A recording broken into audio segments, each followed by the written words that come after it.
Hello बच्चा party, कैसे हो? स्टोरी टाइम कहानियाँ जो जीना सीखे में आप सबका स्वागत है। तो आज सुनेंगे हम न्यू स्टोरी। मैं आपकी दोस्त आरती बियानी, टीचर एंड काउंसलर। तो आज की स्टोरी हमारी भक्ति के ऊपर है। तो अभी क्या शुरू हो गया है? नवरात्रि शुरू हो गई है और नवरात्रि के इस पावन पर्व पर माँ के अनेक अनेक रूपों की पूजा होती है और हर दिन हर एक रूप के उनको श्रृंगार किया जाता है, उनकी आराधना किया जाती है ना। तो इसी के ऊपर उनके हर दिन के जो अलग अलग रूप है, अलग अलग नाम है ना, अलग अलग नाम से उनकी पूजा होती है। तो उनका रहस्य क्या है उसके बारे में हम जानेंगे। जिसे आप बच्चों को नहीं पता ना कि माँ के रूप, माँ एक ही है पर रूप अलग अलग है, और रूप अलग है तो उनके हिसाब से देखा होगा आपने, उनको श्रृंगार भी अलग अलग किया जाता है, उनके हर दिन के हिसाब से उनको वैसा गेटअप दिया जाता है। तो इसके पीछे क्या रहस्य है, क्या सीक्रेट है, ऐसा क्यों है ना, उनको अलग अलग गेटअप करके उनको माता की पूजा क्यों करते हैं। तो इसी सीक्रेट को हम आज देखेंगे। तो ठीक है, तो आज की कहानी शुरू करेंगे हम। ये है पहला दिन, माँ शैलपुत्री की कहानी। तो माँ शैलपुत्री की पूजा होती है पहले दिन। पर ये माता शैलपुत्री का नाम शैलपुत्री क्यों है तो मैं पहले आपको बता दूं। तो शैलपुत्री माता, उनके पिताजी का नाम था हिमालय। तो पर्वतराज हिमालय की वो बेटी थी माता शैलपुत्री। तो शैल माना पर्वत और पुत्री यानी कि कन्या, बेटी। तो इसलिए उनको बोला जाता है शैलपुत्री यानी कि हिमालय की बेटी। तो इसलिए उनको हिमावती भी बोलते हैं। तो माँ शैलपुत्री की पूजा, ये माँ शैलपुत्री कोई और नहीं, ये माता पार्वती है, जिसको हम शंकर भगवान के साथ देखते हैं हमेशा, है ना। जैसे हमारे गणपति बप्पा की मम्मी है ना, उनकी माता जी, तो उन्हीं का नाम है शैलपुत्री। तो उनको उनके पिता के नाम से ऊपर ये नाम पड़ा है। तो पहले शैलपुत्री माता की कहानी ऐसी है कि पूर्व जन्म में बताया जाता है भक्ति मार्ग में कि पूर्व जन्म में माता शैलपुत्री माता सती थी। और माता सती दक्ष प्रजापति दक्ष की बेटी थी। तो उनके पिता उस टाइम पे प्रजापति दक्ष थे माता सती की। जो पूर्व जन्म में माता सती थी, शैलपुत्री ही पूर्व जन्म में माता सती थी। तो उनके पिता थी प्रजापति दक्ष, तो उनकी वो कन्या थी। पर उस वक्त क्या हुआ था, ये पूर्व जन्म की बात चल रही है। माता का भी देखो, उनके पास्ट के बारे में बात चल रही है, उनका पास्ट की कहानी उनके प्रेजेंट में बोली जाती है, तो वो हिस्ट्री है। तो देखो, तो जब माता शैलपुत्री माता सती थी पूर्व जन्म में, और उनके पिताजी थे दक्ष प्रजापति, तो उनके पिता ने बहुत बड़ा यज्ञ रखा था। बहुत बड़ा यज्ञ जो हवन करते हैं ना, बहुत बड़ा रखा था। और उनके पिता भी नामी ग्रामी थे, प्रजापति थे, तो वो भी अच्छे थे। पर माता सती ने उस वक्त उनके पसंद से भोलेनाथ से, शंकर भगवान से विवाह किया। उनको शंकर जी ही पसंद आए, तो उन्होंने अपना वर स्वयं चुना। तो उन्होंने शंकर भगवान से अपना विवाह किया, उनके आज्ञा से ही किया। उनके पिताजी दक्ष प्रजापति की आज्ञा से ही किया। और उन्होंने बताया कि मैं विवाह करेंगे तो शंकर भगवान से ही करेंगे। तो पर प्रजापति दक्ष को वो पसंद नहीं थे। उनको था कि उनका विवाह किसी ऐसे देव से हो जो मतलब वैभव में और सुंदरता में बहुत अच्छे हो। पर शंकर भगवान तो हमारे भोलेनाथ है ना, उनके गले में साफ, हाथ में डमरू, सर पे वो जटाएं, गंगा चंद्र, उनका पहनाव भी अलग, सबसे डिफरेंट है ना शंकर भगवान। उनका जो लुक है वो बहुत ही डिफरेंस है सब दूसरे भगवानों से, तो यूनिक भी है। पर माता सती को वही पसंद आए, तो उन्होंने अपना प्रस्ताव रखा था। तो ठीक है, माता सती की जिद थी, तो उनकी शादी शंकर भगवान से हो गई। अब शादी हो गई तो उनके पिताजी दक्ष राजा तो उनको ज़्यादा पसंद नहीं करते थे। तो उन्होंने एक दिन जो यज्ञ रखा था उसमें सभी देवी देवता को बुलाया। पर माता जो पिछले जन्म में सीता थी, तो वो सती थी, तो सती और शंकर भगवान को नहीं बुलाया। तो शंकर जी और सती को नहीं बुलाया। तो जब ये बात उनको पता चली सती को, तो उन्होंने बोला कि मेरे पिताजी ने यज्ञ रखा और मुझे नहीं बुलाया।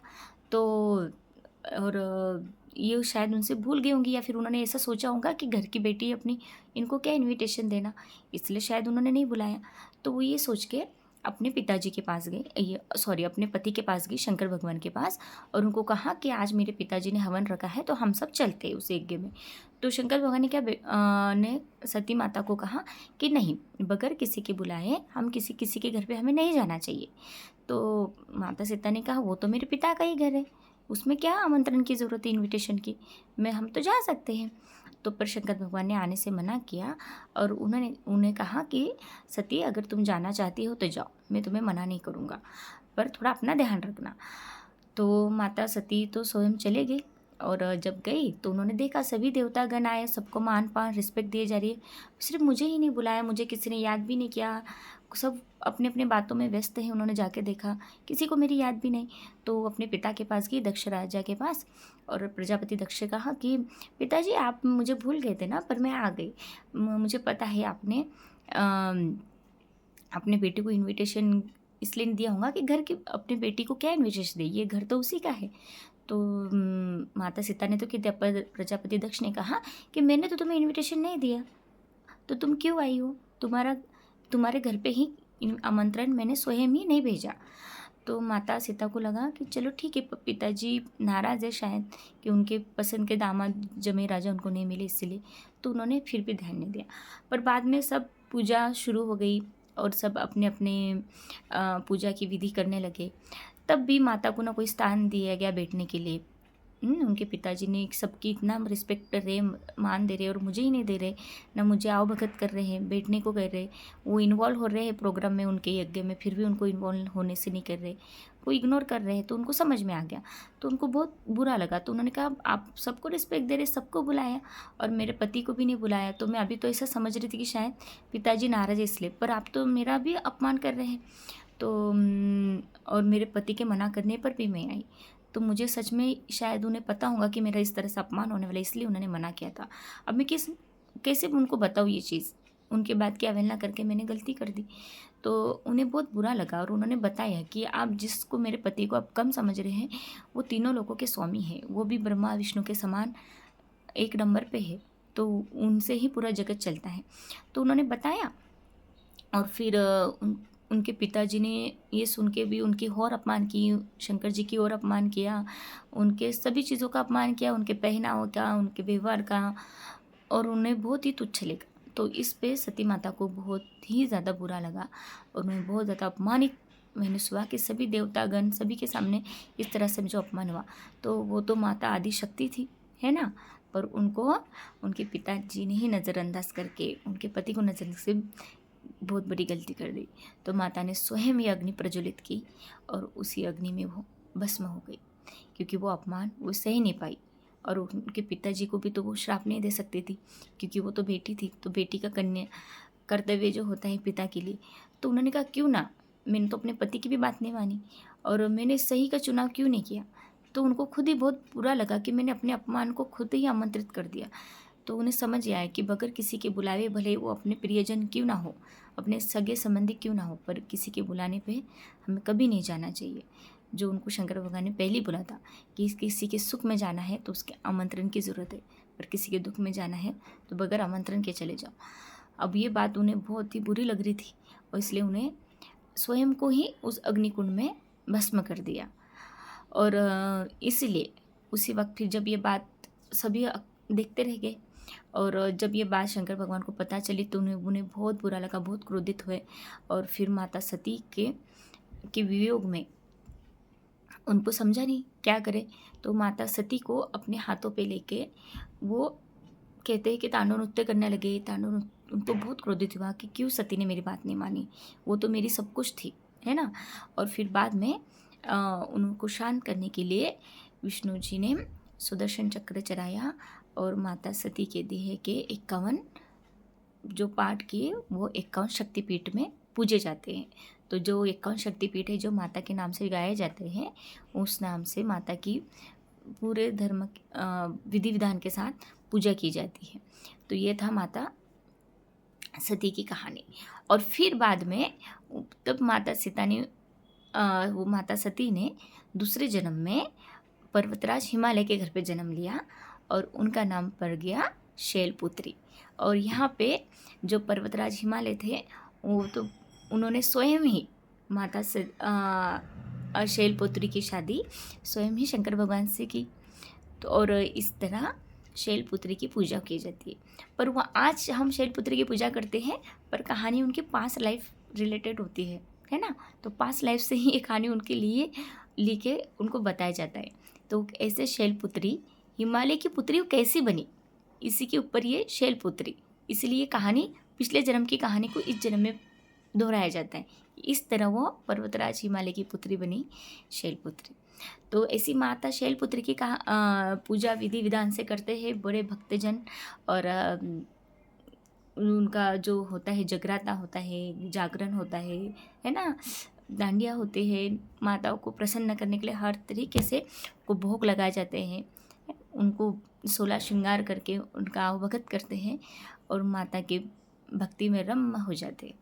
तो ऐसी थी माता शैलपुत्री की कहानी।